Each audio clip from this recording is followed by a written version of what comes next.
Ledger అకౌంట్స్లో sales account, salaries account గురించి నేర్చుకోబోతున్నాం. సేల్స్ అకౌంట్ ముందు క్లాస్లో మనం క్లాస్ అకౌంట్ నేర్చుకున్నాం. సేమ్ అదేలాగే సేల్స్ అకౌంట్, శాలరీస్ అకౌంట్ కూడా చేయాలి. సేల్స్ ఎక్కడెక్కడ ఉంది? ఇక్కడ సేల్స్ ఇక్కడ 21st డేట్ గుర్తుపెట్టుకోండి బాగా. Date, particular, folio amount, date, particular, folio amount. Next ఇప్పుడు సేల్స్ ఎక్కడెక్కడ ఉందో చూడాలి. క్యాష్ అకౌంట్ డేటా క్యాపిటల్ అకౌంట్, ఇక్కడ సేల్స్ లేదు.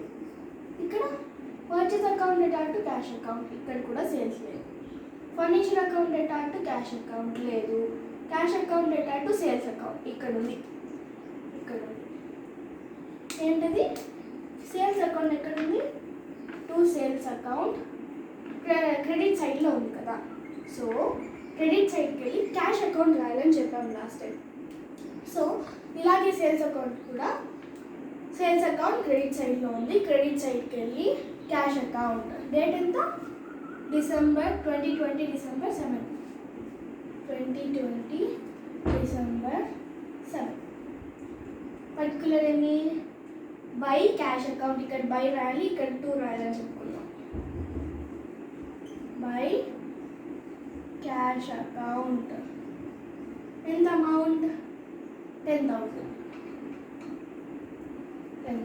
ఓకే. నెక్స్ట్ సేల్స్ అకౌంట్ ఎక్కడ ఉంది? నరేష్ అకౌంట్ డేటా సేల్స్ అకౌంట్ ఇక్కడ ఉందా?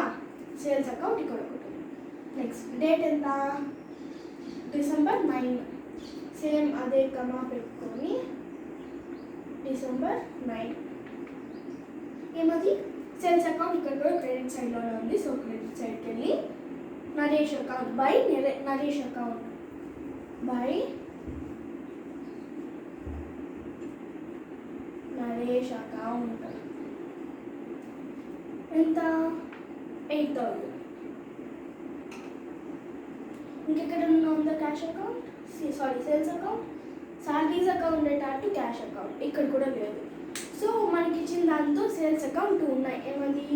క్యాష్ అకౌంట్ ఒకటి, నరేష్ అకౌంట్ ఒకటి దాంతో ఉంది sales account. So last time ఏమనుకున్నాం మనము?